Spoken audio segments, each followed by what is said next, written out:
Indira park దగ్గర మనం ధర్నా చేసినప్పుడు అనేక విషయాలు మాట్లాడినాం. ఇందిరా పార్క్ దగ్గర ఆ రోజు చేసినటువంటి ధర్నాకు వేల మంది వచ్చారు. వాస్తవంగా అవుట్సోర్సింగ్ ఉద్యోగి అనగానే ప్రభుత్వంలో ఉన్నటువంటి ప్రభుత్వానికి కానీ ప్రభుత్వ అధికారులకు కానీ ఒక చిన్న చూపు. వీళ్ళని ఏ రకంగానైనా ఎట్టి చేయించుకోవచ్చు, వీళ్ళకి సమయపాలన ఉండదు, వీళ్ళని ఇంటి జీతగాళ్ళ లెక్క, ఇంటి జీతగాళ్ళన్నా ఒక సమయం ఉంటుంది కానీ వీళ్ళు ఏ టైంలో పిలిపించుకోవచ్చు, మళ్ళీ ఏ టైంలో పంపించవచ్చు అనే ఒక ధీమా ప్రభుత్వ అధికారులకు ఉంది. అయినప్పటికీ సెలవులు ఇవ్వకపోయినా ఆ రోజు ఇందిరా పార్క్ దగ్గరికి వేల మంది కలిసి వచ్చారు.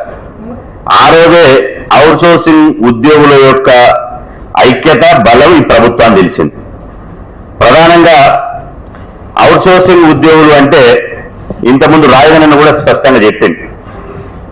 ప్రభుత్వ ఉద్యోగులు 4 రెక్కలతోటి 4 పెన్నులతోటి 4 మైండ్లతోటి పనిచేస్తలేరు. అదేవిధంగా అవుట్సోర్సింగ్ ఉద్యోగులు కూడా ప్రభుత్వ ఉద్యోగులు ఏ రకంగానైతే పనిచేస్తారో అవుట్సోర్సింగ్ ఉద్యోగులు కూడా సేమ్ అదే పనిభారంతో పనిచేస్తారు. 4 చేతులతోటి ప్రభుత్వ ఉద్యోగులు పనిచేస్తారు, కేవలం అవుట్సోర్సింగ్ ఉద్యోగులు మాత్రం 2 చేతులతోటే పనిచేస్తారు అనేది లేదు. సుప్రీంకోర్టు చాలా స్పష్టంగా చెప్పింది, సమాన పనికి సమాన వేతనం, సమాన పనికి సమాన వేతనం అని. ఇలా ప్రభుత్వ ఉద్యోగులు ఎవరైతే పర్మనెంట్ ఉద్యోగులు ఉన్నారో వాళ్ళు చేసేటువంటి పని ఏదైతే ఉందో వాళ్ళకంటే ఎక్కువగా అవుట్సోర్సింగ్ ఉద్యోగులు పనిచేస్తున్నారు. మరి ఎందుకు వేతనం ఇవ్వడం లేదు? ప్రభుత్వ ఉద్యోగులతో సమానంగా వేతనాలు ఎందుకు ఇవ్వడం లేదు? ఉద్యోగ భద్రత ఎందుకు లేదు? అవుట్సోర్సింగ్ ఉద్యోగులది దినదిన గండం అయిపోయింది. ఎప్పుడు తీసేస్తారో, ఎప్పుడు పీకేస్తారో, ఎప్పుడు ఇలా కనీసం ప్రభుత్వ ఉద్యోగులను ఏమన్నా పనిష్మెంట్ ఇవ్వాలంటే ఇక్కడ ప్రభుత్వ ఉద్యోగులు మన చంద్రశేఖర్ అన్న, జ్ఞానేశ్వర్ అన్న వీళ్ళందరూ ఉన్నారు. ఏదైనా తీసేయాలంటే ఒక మెమో ఇస్తారు, దాని నుంచి ఎక్స్ప్లెనేషన్ కోరుతారు, వివరణ కోరుతారు, అవకాశం ఇస్తారు, లేకపోతే మళ్ళా తప్పు చేస్తే ఛార్జ్ మెమో ఇస్తారు. ఆ తర్వాత దాంతో తృప్తి చెందకపోతే సస్పెండ్ చేస్తారు, మళ్ళీ వెంటనే రీఇన్స్టిట్యూట్ చేస్తారు. ఇవి అవుట్సోర్సింగ్ ఉద్యోగులకు ఈ అవకాశాలు ఏమీ లేవు. ఏమంటారు కదా, ఎవరికి కోపం వచ్చినా అవుట్సోర్సింగ్ ఉద్యోగులు బయలుదేస్తారు. ఆఫీసులో ఒక పై ఆఫీసరు, ఒక స్టేట్ ఆఫీసరు, నేను ఒక దగ్గర చూసిన ఒక స్టేట్ కమిషనరు డిస్ట్రిక్ట్ హెడ్ను తిట్టాడు.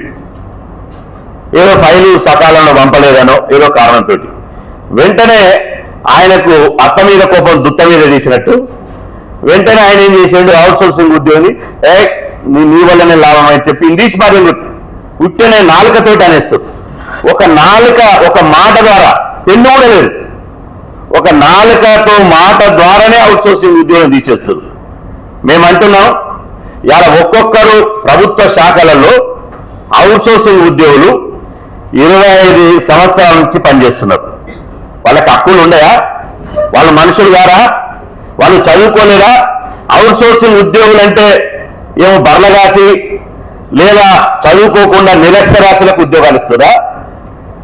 ప్రభుత్వ ఉద్యోగులు దయచేసి అన్నగా భావించొద్దు, కానీ ప్రభుత్వ ఉద్యోగులు ఏ రకంగానైతే చదివి మెరిటోరియల్గా వాళ్ళు ఉద్యోగాలు తీసుకుంటున్నారో అదే స్థాయిలో పిహెచ్డీ చేసిన వాళ్ళు కూడా అవుట్సోర్సింగ్ పనిచేస్తున్నారు. పిహెచ్డీ చేసిన వాళ్ళు కూడా, డబల్ పీజీ చేసిన వాళ్ళు కూడా అవుట్సోర్సింగ్ ఉద్యోగులు పనిచేస్తున్నారు. ఇలా వాళ్ళ జ్ఞానాన్ని, వాళ్ళ యవనాన్ని, వాళ్ళ యొక్క శక్తిని, వాళ్ళ యుక్తిని ఈ ప్రభుత్వం పాలనకు ఖర్చు చేస్తున్నారు. మరి ప్రభుత్వం చూపించేటువంటి మాటలేంది? ఇలా నేను అంటున్న అవుట్సోర్సింగ్ ఉద్యోగులు ఈ రకమైనటువంటి దాదాపు 5 లక్షల మంది పైగా తెలంగాణ రాష్ట్రంలో అవుట్సోర్సింగ్ ఉద్యోగులు పనిచేస్తున్నారు.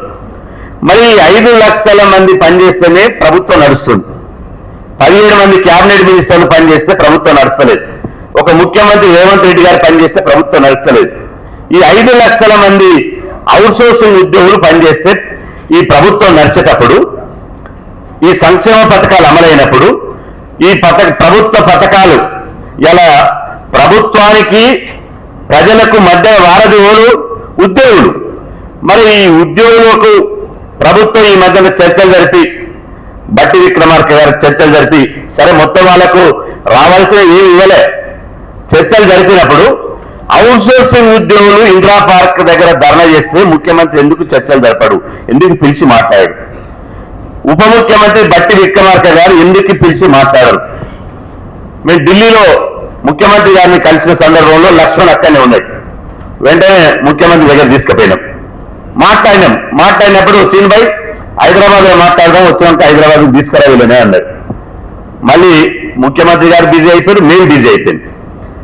కాబట్టి ఖచ్చితంగా అవుట్ సోర్సింగ్ ఉద్యోగుల సమస్యలు కూర్చోబెట్టి మాట్లాడాలి. ఇప్పుడు ఏమైందంటే ప్రభుత్వ పరిస్థితి ఏమైందంటే అవుట్ సోర్సింగ్ ఉద్యోగుల కంటే ముఖ్యం వాళ్ళకి ఏజెన్సీలు అయితే మధ్యన ఎవరైతే ఈ దళారీ వ్యవస్థ ఉందో ఈ అవుట్ సోర్సింగ్ ఏజెన్సీలు ఎవరైతున్నారో వాళ్ళు ఏసీ రూమ్లో కూర్చుంటారు.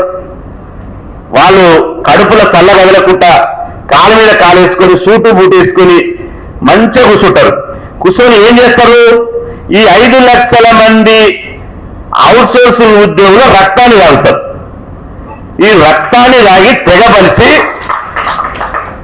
ఇవాళ ఒక్కొక్క అవుట్ సోర్సింగ్ ఏజెన్సీ వాడు ప్యారగన్ చెప్పర్సులతో హైదరాబాద్కి వచ్చినోడు, పట్టణాలకు వచ్చినోడు ఇవాళ ఆడి కర్రలు తిరుగుతున్నారు.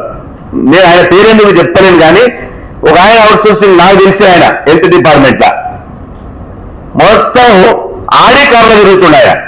ఏందమ్మా ఈ మధ్యన రియల్ ఎస్టేట్ చేసినావా అని నేను అన్నయ్య రియల్ ఎస్టేట్ చేసినావా అంటే నీకు తెలియదు ఏముంది అన్న అవుట్ సోర్సింగ్ ఏజెన్సీలు చేస్తున్నాను.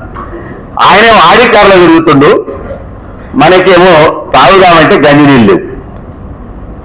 మనకు ఉద్యోగ భద్రత లేదు, మనకేదో ఓ పెద్ద శాలరీ ఇచ్చి మనకు టీఏలు డిఏలు హెచ్ఆర్ఏలు ఇచ్చినట్టు మన తల్లిదండ్రులకు కూడా ఇలా ప్రభుత్వ ఉద్యోగం గవర్నమెంట్ ఎంప్లాయ్ అనగానే కనీసం గ్రామీణ ఉపాధి హామీలు పనిచేయడానికి కూడా ఎలిజిబిలిటీ లేదు. రేపు మన పిల్లలకు స్కాలర్షిప్లు రావు, ఫీజు రియంబర్స్మెంట్ రావు, సంక్షేమ పథకాలు వర్తించాయి. ఇంత తెలంగాణ రాష్ట్రంలో అరిగోసపడుతున్నారు. అందుకోసమే ఇవాళ ముక్త కంఠంతో అందరం డిమాండ్ చేస్తున్నాం, వెంటనే ఈ అవుట్ సోర్సింగ్ ఏజెన్సీ వ్యవస్థను రద్దు చేసి ప్రభుత్వం కార్పొరేషన్ ఏర్పాటు చేసి కార్పొరేషన్ ద్వారానే ఇవాళ అవుట్ సోర్సింగ్ ఉద్యోగులకు ప్రభుత్వ ఉద్యోగులతో సమానంగా వేతనాలు ఇవ్వాలని చెప్పి మనం